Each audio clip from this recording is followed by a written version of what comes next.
to them, why will they have children that are Torah scholars? What's the connection? Now, first of all, we see amazingly that the actions that you do, how not only affects what what's going to happen to you, but the actions that you do, how it affects your children. People have to realize the effect of their actions and how it can bring merit for their children. So the Gemara says on 23b3, top of the page, Rachem Rabbanan, if someone has mercy, compassion, Rabbanan, Havili Benin Rabbanan, have children that are rabbis. So Rashi says, what's the connection? So Rashi says, because you love them, if you love the rabbis like a father loves a son, so Hashem will give you a son that will also be like a person loves their son, and you're loving and you love if you love the rabbis, Hashem will give you a son that you will love, who will also be a rabbi. Um, Now, if you look at note number 35, when someone loves the Torah sages as if they were his own sons, right? Because a lot of love that a person has to people, you're taking it's something that you have for your children, that type of natural love for your children. Now you're extending that love for someone else. So if you're treating, if you treat the rabbis, the Torah sages, as if they're your own sons, you have love for them. So what will happen as a result of that? You will merit that your sons will develop into Torah Torah scholars. Meaning the people that you love naturally. Meaning you take someone who you don't love, who's not automatically loved, and you go ahead and you bring that person. You go ahead and you show love to, and that's to a Torah scholar. The one that you actually love naturally, Hashem will make it. Hashem will become a Torah scholar. Now the Mukhi Rabbanan, if you give honor to rabbis, give honor to them, so then you will have a chat navud sas. You have son-in-laws, chat navata rabbanon. You have son-in-laws rabbanon, and someone explained. The Maral wants to say, love is a higher level than honor. So when you love the rabbi like your son will be your blessing will go directly to your son, which is closer to you. It's a higher level. But your son-in-law, which is not the same level as your son, even though there is the concept your son is like your son, but it is not. So your son-in-law you'll be honored if you show respect. You have honor for the rabbis. You didn't reach the level of love necessarily. You give honor, respect. God will give you respect. That you'll be, wow, you have a Torah scholar. You have a son-in-law that's a Torah scholar, which is a very respectful. It's very respectful. And the Docher Rabbanon, someone who fears the Rabbanon, a certain reverence and awe for the rabbis. So then you will yourself have a gufe rabbanon. You will become a rabbi, and they want to explain the way the Maharal wants to explain. When you have that awe, that you reverence, it means you're taking away from yourself. Meaning, I don't have, I look at myself as not significant. I look at the other person, I look at the Torah scholars as they are, I am nullifying my knowledge to them, meaning to say my own opinion I put away my opinion because I recognize their opinion. I say I follow them. So I'm like, so to speak, negating my who I am, so to speak, to say in deference, if that's the right word, to them. So when I have that reverence and that awe, so then I become like him. because I'm like nullifying myself to him, and if I will actually be blessed, that person who has that reverence and awe for the Torah scholar, he himself will become a Torah scholar. Because you're making yourself already like the rabbi by saying I have that awe. The rabbi is like my own opinion. I'm not looking at. I'm becoming like the rabbi, and therefore he will be blessed and he'll actually become a rabbi.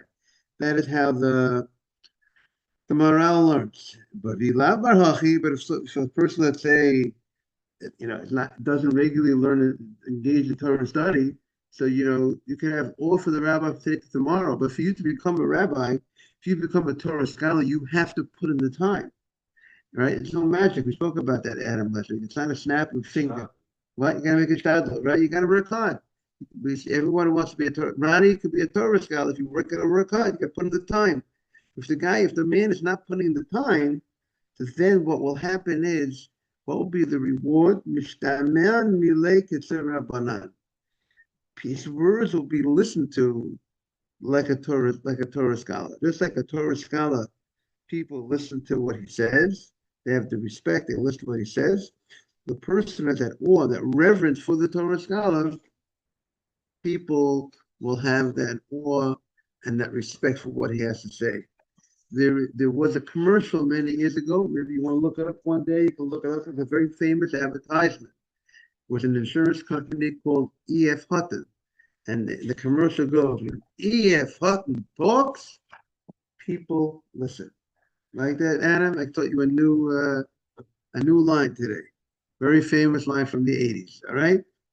And E.F. Hutton talks, people listen. Here the Gemara says, someone who has awe and reverence of of the Torah scholars, when that person talks, people listen, but he will be given the reward by Hashem that people will listen to his words just like they listen to the words of a Torah scholar. Okay.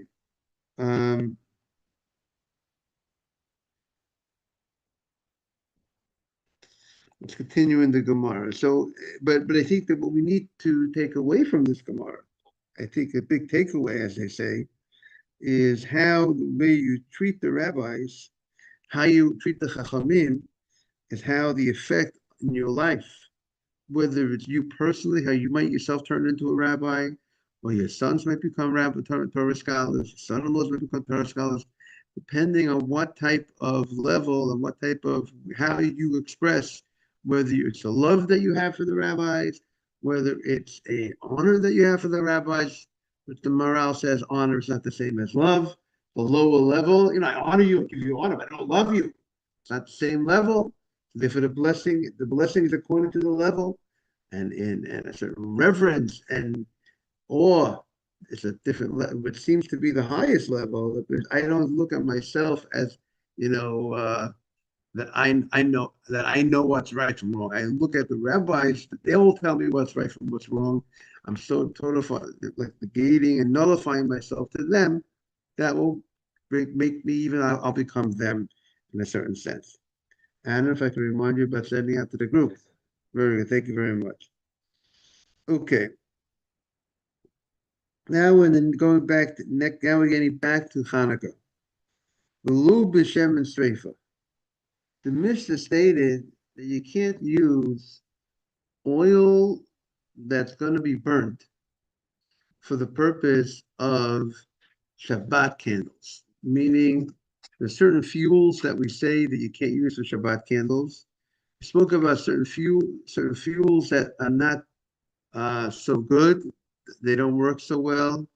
And we said there's a concern that people might come to move it on Shabbat, tilt the menorah on Shabbat, which is a very big sin because as we know, take the oil lantern, if you move the oil closer to the wick, that's like making a fire, causing it to burn better.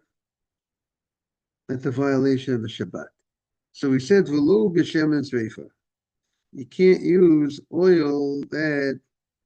Now, so the Gemara wants to know, what is shemen sreifa? We know oil is used for burning purposes. oil is used for salads, right? What is this? What do you mean you can't oil that for burning purposes? What does that mean that I can't use that oil for Shabbat candles? What is it talking about? So the Gemara says, Amar Rabba, what does it mean, oil that's, anyway, oil burns? What's the problem with oil that needs to be burnt? So Amar Rabba, Shemesh al Truma Shenitma. Rabba says we're talking about oil of Truma, right? So you went ahead and you gave the Kohen some oil, and this is part of the Truma, the gift he gave to the Kohen. And what happened was, let's say it became Tameh, or you gave it to him, then once he had it, it became Tameh. So Truma, you're not allowed to make Truma, you're not allowed to intentionally contaminate the Truma. You're not allowed to make Truma Tameh intentionally. But if it became Tameh, if the Truma became Tameh, what do you need to do with Truma that became Tameh? It has to be burnt.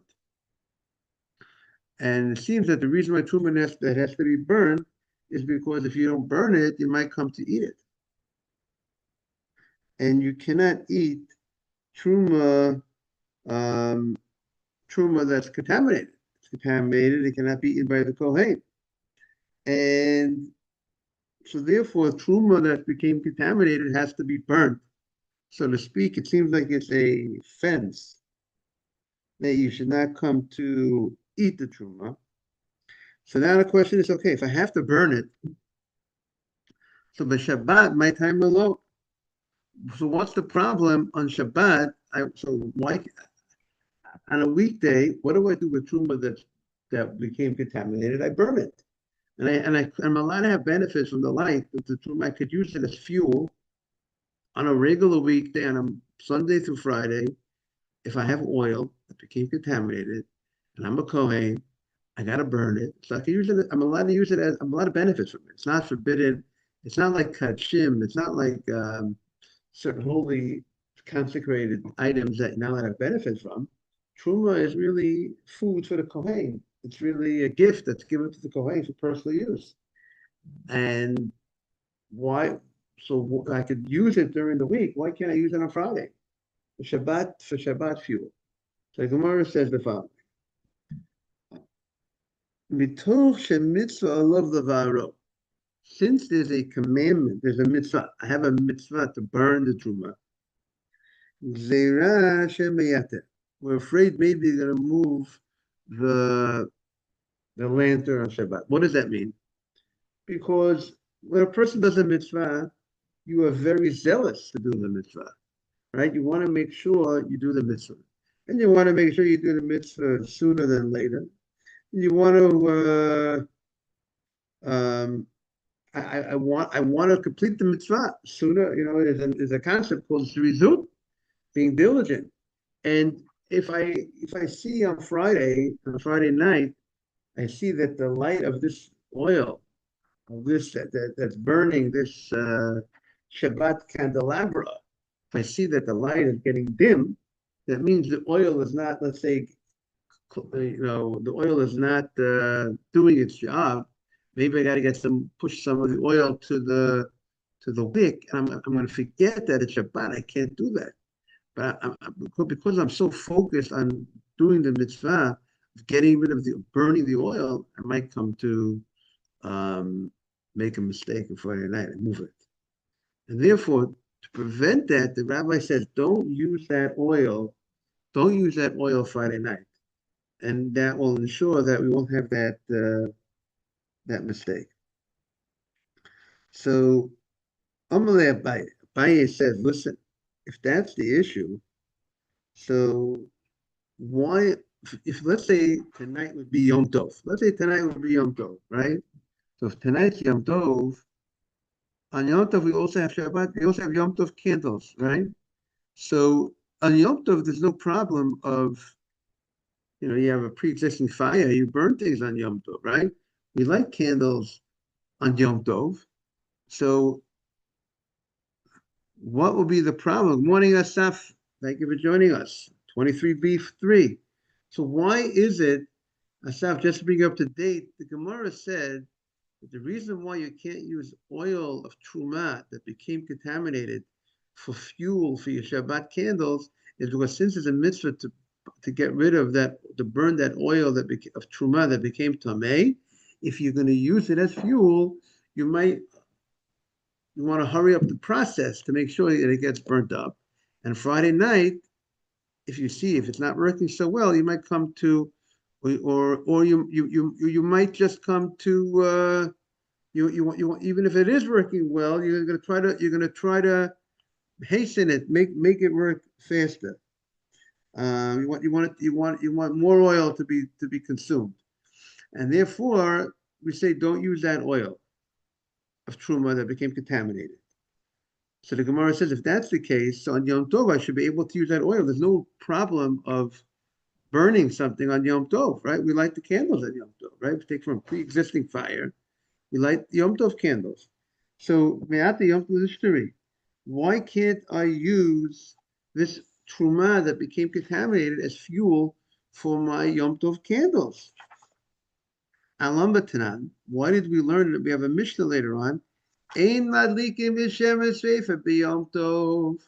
I can't use the truma that became contaminated, right? The truma, the gift that goes to the Kohen, became contaminated. I have to burn it because I got to get rid of it. I don't want them to eat it, but I can't use it as I could burn it during the weekdays, but I can't burn it for Shabbat candles, and I can't burn it for Yom Tov candles. Why can't I burn it for Yom Tov candles? What's the problem? What are you afraid of? I'm going to be zealous and try to make it burn faster. So what's the problem? Make it burn faster on Yom Tov. Is the question clear, everybody? Adam, is it clear? So the Gemara says, Rabba answers, Zera Yom Tov Otu Shabbat. Meaning, Rabba is the rabbi who said that the concern of the truma oil is it might come to make it burn faster. And Abaye challenged Rabba. As you know, Rabba brought up Abaye. Abaye, what I recall, was an orphan, and he was brought up by Rabba. So he and they had a lot of Torah discussions. So Abaye questions Rabba, and Rabba responds by saying, "You know why you can't use the oil, the truma that became contaminated? You can't use it for Yom Tov candles, Yom Tov in the lantern. Zera Yom Tov to Shabbat. Because if you're going to allow them to use it on Yom Tov, people will make a mistake and say, I could use it on what? On Shabbat. And they'll use that oil of Truma on Shabbat. And we said there is a problem on Shabbat because you might come to make it burn faster. Therefore, being that's the case, we go ahead and we say, don't use it even on Yom Tov. Because a lot of people they look at Yom Tov and Shabbat in a very similar fashion in many ways. Especially if they have this issue, if here we light candles on Shabbat, light candles on Yom Tov, and if I could use this oil of Truma on Yom Tov, of this oil of Truma that was contaminated, if I could use it for fuel, on Yom Tov, I might come to use it on what? On Shabbat. That's what the Gemara says. Now, Rav Chisda says, "V'shem yateh lo chashina." Rav Chisda, you see, Tosfos, they bring down, Tosfos asked the question. You see,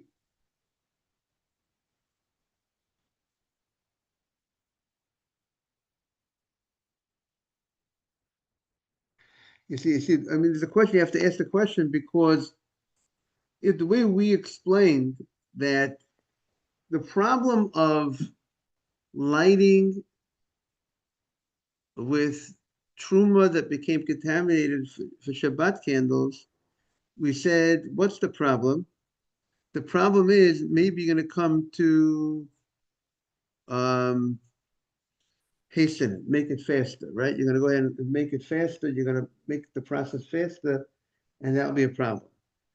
But that's a gezerah, right? That's a fence. We create a fence. We say, don't use this uh, on Shabbat. Don't use this truma that became contaminated, this oil that became contaminated on Shabbat, because we're afraid if you're going to go ahead and use it as fuel for your candles Friday night, you might come to hurry up the process. But now you're telling me you can't use it on Yom Tov. And you're telling me you're making a gezerah, a fence, don't use it on Yom Tov, because even though there's no problem for you to use it on for Yom Tov candles, because maybe you're going to come to use it on Shabbat. But even if I use it on Shabbat, it's only a fence that I might come to move it. So there's a question, we don't make a fence on a fence. So if you, why should you forbid Yom Tov because of Shabbat? And even if forbid Shabbat, it's only a fence for something else. So it's only a fence to protect. So that's, one of the questions that Tosfos um, asks, that it's a fence on a fence. The rabbis generally only make one fence. We protect the Torah. We have a rabbinic law to protect Torah law, but we don't have a rabbinic law to protect rabbinic law. Meaning, we don't say forbade this because we're afraid of a rabbinic as a fence for rabbinic law, for rabbinic prohibition. So that's the question that Tosfos asks. But there is a Tosfot. Tosfos says, I want to answer Tosfos.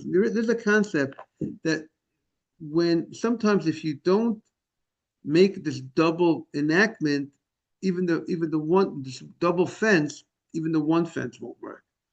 Shabbat and Yom Tov are looked at like one very, very similar. If you're going to go ahead and you're going to say, you know what, you could use this for Yom Tov, you can't use this truma that's for Shabbat. Then they won't even protect it even from using it on Shabbat. But if you could use it for Yom Tov, people will say you could use it for Shabbat. That could be a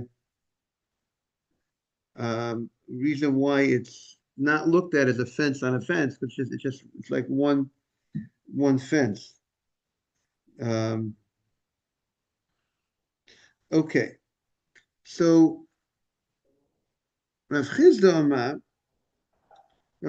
says the Shema Yateh Lo Chashila. He doesn't agree with what we said before. We said earlier that what's the concern? Because you're so diligent in doing the mitzvah of getting rid of the oil that's tameh, it's contaminated. There's a mitzvah to get rid of it, lest a person comes to eat it. So we're afraid you might come to move it. So Chizah says we're not afraid of that. Now, the logic behind that could be because there is no inherent, we're talking about regular normal oil. Regular normal oil, it's burning brightly. Now, to say there's nothing that, when you have an oil that doesn't work well, you have a wick that doesn't work well, you could say, you know what, because it's not working well, you might come to move it. But here, there's nothing wrong innately wrong with the wick, with the oil. It's beautiful oil. It's the best olive oil. But now they're saying some, and for an outside thing should make him, forget about Shabbat, and because of his diligence, because he wants to burn it up, he's gonna, even there's nothing pushing him to move it. Why should he? If there's nothing wrong with it, why should he move it? The oil is burning beautifully. The answer is why I wanted to use up a little more fuel. It's a little more fuel. Maybe if I push it, I might a little more fuel will burn, even though if it's burning nicely. Do I need to go ahead? Do I maybe have an extra little bit more oil on the deal? It'll burn faster. So he doesn't consider that an issue. The Shema Yater Lo Chashin. He's not worried in this case that maybe you're going to go ahead and move he makes a distinction between this oil and some other non-good burning oil, a non-good wick, where the problem is in the item itself, where that might push you more to forget it and move it. Oh, I see it's not working so well, I move it. But here it's working well. What's the issue? I might want to make it burn even faster. Maybe that's not doesn't. He doesn't consider that maybe significant of a concern. So, but what does he say? He says, you know what? You don't have the right. You don't get the case right. You have to know the case. He says, "Elahocha b'yom tov shechal liot erev Shabbat askina." We're talking about Yom Tov that comes out on Friday. So Yom Tov comes out on Friday, and therefore the lighting of if Yom Tov comes out on Friday, and I want to light the Shabbat candles, right? So I'm lighting the Shabbat candles. If Yom Tov comes out on Friday, so Yom Tov runs into Shabbat, right? So Yom Tov runs into Shabbat. I light the Shabbat candles late in the afternoon on Yom Tov, be right before Shabbat, or 18 minutes before Shabbat. So Friday and Shabbat. Friday is Yom Tov, but I lit the Yom Tov candles were lit the night before. The Friday is Yom Tov, so the day begins Thursday night. Yom Tov began Thursday night. So I lit the Yom Tov candles Thursday. I lit it for Thursday night, morning miles. But now I have to light the Shabbat candles. When do I light the Shabbat candles? When it's Yom, right? I light it before Shabbat. So now I light it for Shabbat, and you can't burn I can't light up Kodshim on Yom Tov. I can't light Truma on Yom Tov. So so since I can't burn Kodshim on Yom Tov, so that's what the Mishnah stated. V'lo b'shem and sreifa, I can't use, I can't use shemen, I can't use oil of truma I can't burn it on Yom Tov. Yom Tov is a time that I can't light. We said if I want to go ahead and light, if I want to light the truma on a weekday, no problem. You could burn. I could do the act of lighting the truma that became contaminated, Miles. Yeah, if truma that's not contaminated, I can't ruin. I can't just. But I mean, but here I'm not ruining it. I mean, I'm using it for fuel. Okay, so if I have truma that became contaminated, what do I do with truma that became contaminated? I go ahead and I'm very limited in what I could use, right? Truma that's not contaminated, I could eat. And I presume I could also use it for fuel also. I have a right to look up those halachot, but what rights I have to use for oil, non-contaminated oil. But contaminated oil, there's one thing I got to do with it. I got to burn it. Truma that became contaminated, I can't use it in my salad. I can't eat it, right? Truma that became contaminated, I can't eat. What do I got to do with truma that became contaminated? Got to burn it. We don't want it around. We want people not to come to eat it. It's forbidden. The only one who could eat truma is a kohen. It's a gift that you give to the kohen. And if it became contaminated, you can't eat it. You got to burn it. But you could burn it on a weekday. Can I burn truma? Let's say today is Yom Tov, and it's midday. I want to go ahead and I need some fuel around the house. I need a light. I need some light. So what do you do on Yom Tov? You take from a pre-existing light, you can light another light, right? But I can't. On using truma that became contaminated, I can't burn that truma. I can't light it up on Yom Tov. I can't burn that truma on Yom Tov. Being that's the case, that's what the Mishnah is saying. Below b'shem and sreifa, if Yom Tov ran into Shabbat, I'm going to be. And when will I light the Shabbat candles before Shabbat? But if Friday is Yom Tov, that means I'm going to be. And if it's truma that became contaminated, I'd be lighting. Let's say at 8 o'clock, I'm lighting the truma on Yom Tov. I can't light contaminated truma on Yom Tov. That's the issue. The issue here, the Gemara says, if the lo b'shem misreifa is that I can't go ahead and on Yom Tov runs into Shabbat. I can't use this truma. I can't burn it because I'm not allowed to. I'm not allowed to burn truma that became contaminated on Yom Tov. So the Gemara says, so the commentaries talk about,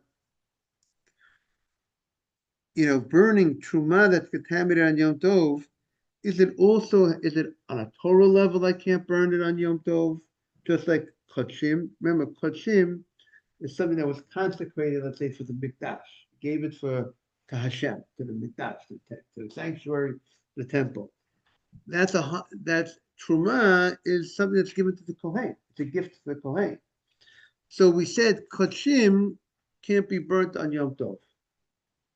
Things that are consecrated to the Mikdash. And subsequently, the Gemara says Truma also can't be burnt on Yom Tov. Truma that's contaminated can't be burned on Yom Tov. Just like you can't burn Kadashim, things that are consecrated to the temple on Yom Tov. The question is Truma that's contaminated, you can't burn on Yom Tov, is that a biblical law? Or that's a rabbinic law? So that's a question that the commentaries discuss. But the Gemara says, Vambitani Sefer, but the Sefer says, the Sefer says you can't light Shem and Strefer on Yom Tov. Truma that became contaminated, you can't light on Yom Tov. If I tell you in the second clause of the Mishnah, you can't burn Truma that became Tameh on Yom Tov, sounds like that the first part of the Mishnah, which talks about, is not talking about Yom Tov. If I tell you you can't do this on Shabbat, then you can't use this for Shabbat candles. Then I said, and on Yom Tov, you can't use this, this Shem and Streifa, you can't use on Shabbat, and you can't use on Yom Tov. So it sounds like the issue of the first clause has nothing to do with Yom Tov. It's to do with Shabbat. It's not the same thing. If I tell you in the second part of the Mishnah you can't use it on Yom Tov, sounds like the first part of the Mishnah is not talking about Yom Tov. Right? If I tell you cherries in the second part of the Mishnah, that means I wasn't talking about cherries over here in the first part of the Mishnah. So if I tell you you can't use it on Yom Tov, Shem Esreif on Yom Tov, sounds like beforehand I wasn't talking about using it on Yom Tov. But you just told me we're talking about you can't use it on Yom Tov. You told me the issue before in the first clause is also about Yom Tov. I can't burn it on Yom Tov. Yom Tov runs into Shabbat. It's explaining the second clause of the Mishnah is explaining the first clause. Why can't I use this on for Shabbat? Because it's talking about Yom Tov running into Shabbat. Why can't I use Shem and Sefer on Yom Tov? Why can't I burn Shem and Sefer on Yom Tov? Because I can't burn Kachim b'Yom Tov, because I can't burn Kachim that became contaminated, I can't burn on Yom Tov. So therefore, it's not two different clauses. Clause number one is explained by point number two. Tanya Kavot Rav Chizdam Chavdal and Aleph 24a. Kol Elu Sha'amru Imalikim Shabbat. Anything that we said you can't light on Shabbat, Madlikim b'Yom Tov. You could use those things on Yom Tov. I mean, if the wick is not a good wick, so what's the problem? You're going to fix it. Yom Tov, you're allowed to fix it. It's not a problem. It's not Shabbat. But chutz b'Shem Esreifa, but Shem Esreifa, oil of Truma that has to be burnt, that you can't use that on Yom Tov. You can't. Same way you can't use it on Shabbat. It says you can't use chutz b'Shem Esreifa. You can't use that. Why? Truma that has to be burnt can't be used. Why can't Truma that has to be burnt be used? Because you can't burn Kachim on Yom Tov. So since you can't burn that on Yom Tov, so that's why you can't. That's why the Truma. Why can't I use this Truma that became tamei for Shabbat candles? Because the answer is because I'm doing it on Yom Tov. Because it's Shabbat that runs into Yom Tov. Shabbat runs into Yom Tov. I can't use it because I'm not allowed to burn truma that's contaminated on Yom Tov. Okay, we'll see. We're looking forward tomorrow to everybody. Let's see more people. Hopefully back tomorrow on Tuesday. You're All welcome, right. everybody. Thank you. Appreciate Ronnie, it. thank you very much. Thank You've been you. very Thank you good. so much. Thank Thank you. you. Take care. Take care. You too. Bye-bye. Bye bye.